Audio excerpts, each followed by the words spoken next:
Hi everyone, my name is Jason Freeberg. I'm a program manager on Azure App Service, and today we're going to talk about how to build and manage your .NET Core applications with App Service. So we will talk about how to build and deploy your applications using GitHub Actions. Then once they're deployed onto the platform, we will go over how you can monitor the health of the applications and make sure that they are working properly once they're on the cloud. And then finally, we're going to cover the new integration that we have with Azure Event Grid. Now, if you're not familiar, Event Grid is a messaging service that's built on top of Azure and has heavily integrated into the Azure services. And we'll talk about it more once we get there. But first things first, GitHub Actions. Now, GitHub Actions is a workflow framework, an automation framework that's built on top of GitHub and has CI/CD built in. So that means you can execute jobs when there's a new commit or a new pull request created on your repository. You can also run your automation on a cron schedule, which is really nice, or anytime that there's a new tag or a new release created on the repository. And I'm sure I'm leaving out some, but the point is that the framework, as you can tell, is very flexible, and you can run it on a myriad of different events. Now, you can create your own tasks, of course, if you have some automation that you want to pull over from another framework, or you can import tasks that the community or different companies have created, so that way you don't have to roll your own for common tasks that other developers are doing. Now you can run these jobs on Windows machines, on Linux, or containers, which is also very nice. And if you have any sensitive information that you need to run some of your automation, such as a database credential or something like that, you can store that information as a GitHub secret, and secrets are the encrypted key value store for GitHub Actions. So you can store something like a database credential, and then it'll be encrypted at rest, but then when your automation runs, it'll be able to pull that out by whatever the key is. So if you want to get started with GitHub Actions, your first step is to create a workflow file. So workflow files are just YAML files that are stored in the .github/workflows directory. Now this keeps your automation neatly organized with the repository, and that way it's also all under source control. Now there's a little bit of a hierarchy to GitHub Actions. So at the top level you have the workflow file itself. Now this defines the triggers and the filters, which we'll talk about later. So when this automation should be run. Then underneath that, you have the jobs that should be run. So this defines, this defines which operating system or container that the job should be run on. And then finally, underneath that, you have the individual tasks that should be run. And these are what we call steps. So like you said, you can write your own using Docker containers, Node, or shell scripts. Or you can just import ones that are already developed by the community. Now, on the right-hand side, we're looking at a simple hello world workflow. So at the top, we define the name. In this case, just greet everyone, hello world, right? This one is getting run anytime that there's a push on the repository. And then here, we're defining our jobs. There's only one called greet. And this runs anytime, this runs on Ubuntu. And then underneath that, we have our steps, which is, in this case, just to use the hello world action. And then down here, we're echoing the current time that the previous step was executed. And you can see here, there's a syntax within this $ and double curly braces, where you can go back to your steps, and you can reference the hello step right there, and then pull out information from that. Great, so let's hop into a demo, and we're going to show how you can deploy with GitHub Actions to App Service. So we're looking at the Azure portal right now. Now I already have a staging slot created. Now if you have used App Service before, you're probably familiar with staging slots. If you are not, quick rundown on that. Staging slot is a separate hosting environment that uses the same compute resources, or different ones if you want to have more scale. But it allows you to have have a place to deploy your applications for testing, for example, or in this case for staging, and then finally you can have production. And slots allow you to swap the content up the chain, so to speak, as you go from testing to staging and then finally to production. So on the left-hand side here, I'm going to click Deployment Center. And let's select GitHub because we're using GitHub Actions. Then in the middle here, we have a new tab for GitHub Actions. And then finally, we just need to select our repository. So here, you can do a quick search for that. And then I'm going to deploy from the master branch, but you can select any branch there. So before we finalize this, it gives us a preview of the workflow file. So the schema is the same as the one we saw just a minute ago. This time, though, this workflow will only be run when there is a push on the master branch. So earlier I mentioned filters. So that's an example of a filter where we can specify which branches we want to execute on. Now, quick rundown of the rest of this workflow file. It's going to check out the repository to the build VM. It's going to pick our .NET Core version. Then finally, it'll use .NET Build and Publish. And then here, it's referencing the web apps deploy action. And here, we just need to give it the name of the application, the name of the slot as well, which in this case is staging. And then the publish profile. The publish profile is a downloadable file that has all of the different credentials for your application. So this is going to insert that as a secret for us, so that way we don't have to go through that process. And then this will allow this action to deploy because it needs to authenticate and it needs to push up those new files. And then finally here, we're just pointing at which files we want to deploy. Great. So I'm going to click Finish.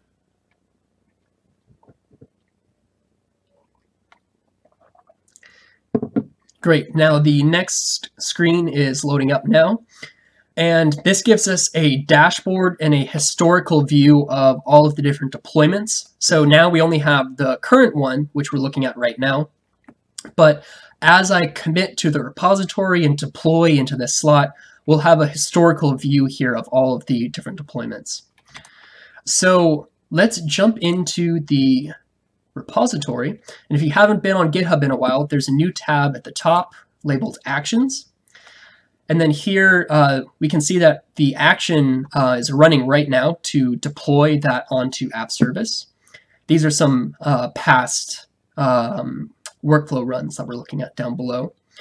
So let's click on the one that's running right now. Now on the left-hand side, we're looking at the build and deploy job. If I had more jobs, they would be listed there, but since I only have the one, that's what we're looking at. Now you can see it's already finished. It already ran through all of my different steps, the checkout steps, set up .NET Core, the build and publish steps, and it's already deployed. And now it's just running the final, it's finalizing the job there. Now, the other nice thing is that you can search these logs, which is really helpful. So if you're trying to debug something, if there's an error message, you can use that search utility right there. Great. OK, so now we have the latest deployment information right there. And let's browse to that application. And perfect. There we go. So it's just a simple to-do list application. But using the portal, we were able to click through, find our repository, and set up a working workflow file into our repository. And from here, if I'm a developer, I can just hop back to my code, go to .github/workflows, and there it is. So if I wanted to build on top of this, I can. And if I click the edit button right here, you'll see that it's not just the normal GitHub editor. We have a marketplace for all of the different actions, and docs if you're having trouble getting started. So you can get started right in the portal, but you can also, in VS Code, let me pull this down here, have to pull those latest changes, but VS Code also has code completion and suggestions when it knows that you're running a workflow file. So for example here, if I were to delete this and come back and do on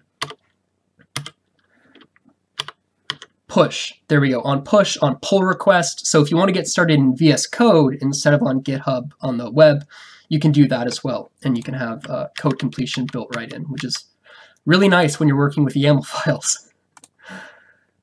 Okay, great. So wrapping up, during that demo, we saw the Azure Web Apps deploy action. But of course, there are lots more actions for Azure. So if you have some workflows, if you have some scripts that you've already written to do some automation for Azure, you can, you can migrate that into a GitHub workflow using the CLI and login actions. Also, if you're using functions or kube, there are actions for those as well, and plenty more. So at the end of this presentation, there will be a quick link that will link back to everything we discussed in this. So at the end of the video, there will be a quick link for all this information. So now let's move into our next topic. Our next topic is a new feature that we have on App Service called App Service Health Checks. And this feature allows you to automatically recycle any of your application instances that have become unhealthy. So before we jump into the details in the demo, let's talk about the problem that this feature is addressing. So here's the setup. We have multiple users here, all of our users for the web app. In the middle, we have that web app, and in this case, we're scaled out to 4 instances, and they're all contained within the app service plan here. And then on the right-hand side, we have ARM, or more generally, we have the Azure portal, the Azure CLI, all of the management interfaces for your Azure resources. So when you're scaled out to multiple instances, in this case, your users could be hitting any number of these. And if one of them goes down for whatever reason, maybe it consumed too much CPU, there is a glitch with the garbage collector, whatever the reason may be, that means that your users are experiencing outages. So it would be tedious to have to go in through the portal and restart this instance. So what App Service now allows you to do is specify a path on your application, and App Service as a platform will ping each of your instances on that path. And if any instance returns an error 5 times, then we will remove that instance from the front-end load balancer.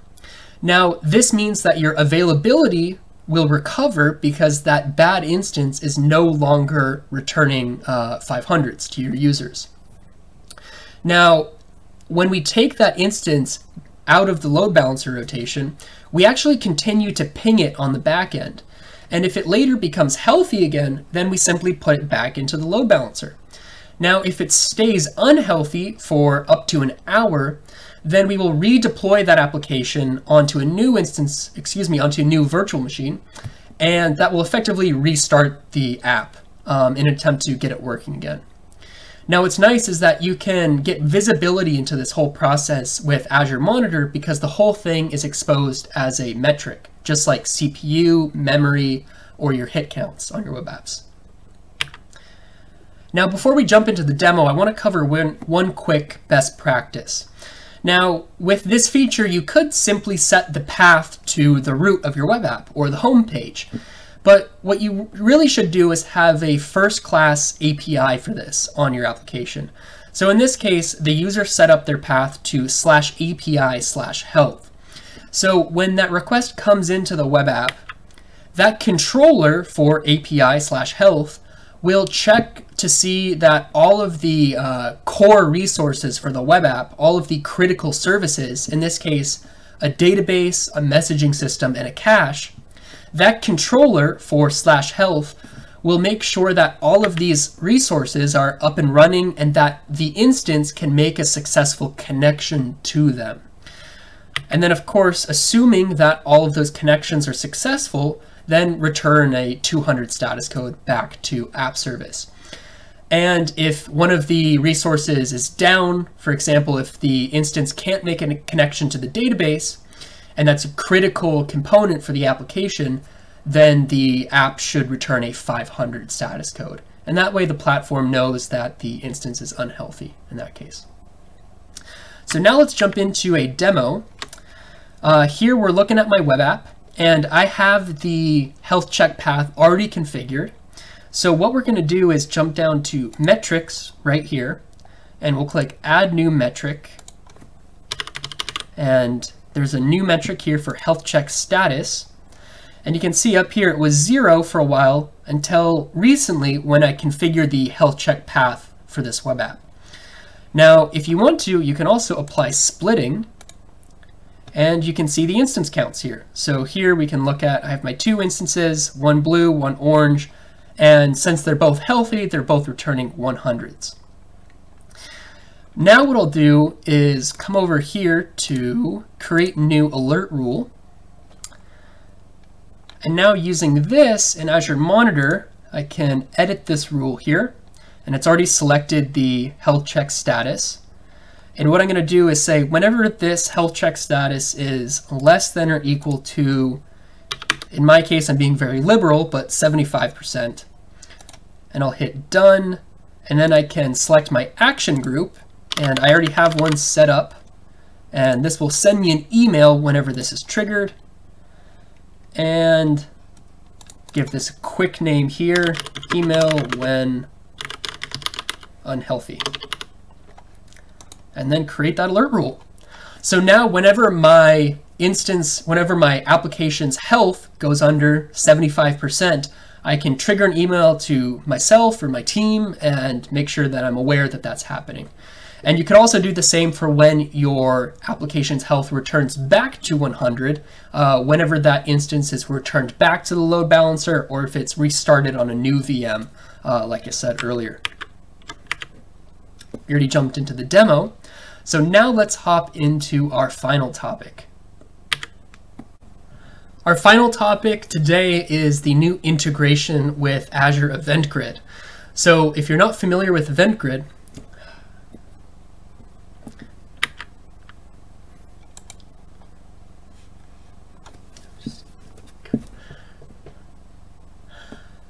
our final topic for today is the new integration with Azure Event Grid. So let's get a quick overview on Event Grid. It's a high-performance pub/sub service that's heavily integrated into Azure. So what this means is you can subscribe to events that are coming from your resources, something like blob storage, the actual resource group itself, or event hubs, maybe Azure Media Services. You can see the list down there, and there are actually more resources integrated with Event Grid than what's just shown in that little diagram there. Now, you can also emit events from your own application code as well. So once you're emitting these events, you're going to want to handle them. So you can go in the portal and you can really easily set up handlers like a function app, a logic app. You can also send these through hybrid connections if you want to reach to something on premises and send the data there. Or you can also use a webhook. If there's some arbitrary API that you want to send these events to, then you can just use a webhook and send it wherever you need to. So a quick rundown of the events that App Service emits. We now emit events for backup, restore, and for each of those you'll get events for when it's started, completed, and failed. Next we have slot swap, and same 3 events there. The next one is if your app is updated. So in this case that means if the app is restarted, stopped, or if the app settings change. And finally, we have the app service plan events. And in this case, that's if the plan scales up, in, out, or down, whatever which way. So you'll get events for any of those there. Now, as you can see on the right-hand side, I have my own ideas about what developers are going to do with this new integration. And Event grid can really empower some powerful event-driven architectures. So we're really excited to see what developers come up with. Now, if there's an event that you would like to see app service emit that is not already integrated in this list here, then let us know on the Azure user voice, so that way we can keep an eye on that, and we'll definitely take that into consideration. So now let's hop into a quick demo here. So here we're looking at my web app, and you'll see there's a new tab on the top here for events, and this is your dashboard for all of your subscriptions and event topics for the resource. So what I'm going to do is hop into a new event subscription. We'll call this good old demo, and then we'll come down here to an Azure function, and I've already created a function app, and I've put a function in there that has an event grid trigger. And in this case, all it's going to do is print that to the console. And here I'm subscribed to all of the events that this web app is going to emit. So we'll hit create on that.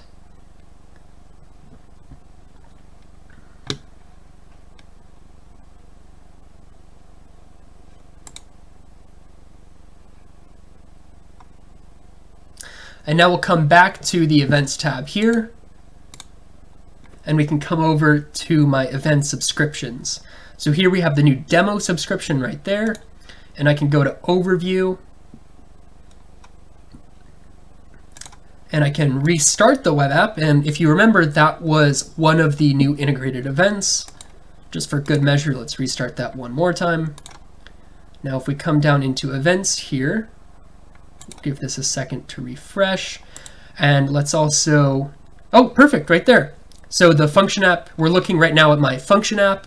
We're looking at the logs, and we can see here that there was a new executed functions event trigger, web app updated, restarted, perfect. So I was already, just with a few clicks on the portal, I set up a new topic subscription for all of the events that are coming out of this web app. I was able to grab that with a function app, and in this case I just printed it to the console, but you can imagine there's a lot of things you could do with this event once you're consuming that with a function app. Okay, so I hope you learned a lot today. We're at the end of the presentation, the end of the demos. We talked about GitHub Actions, health checks, event grid. So at the top right there, you'll see that there's a link for aka.ms/appservicebuild2020. If you go to that URL, it'll take you to a blog post on the App Service blog with a lot of links and helpful resources for everything we talked about today in each of these 3 topics. So I hope you learned a lot, and thanks for watching.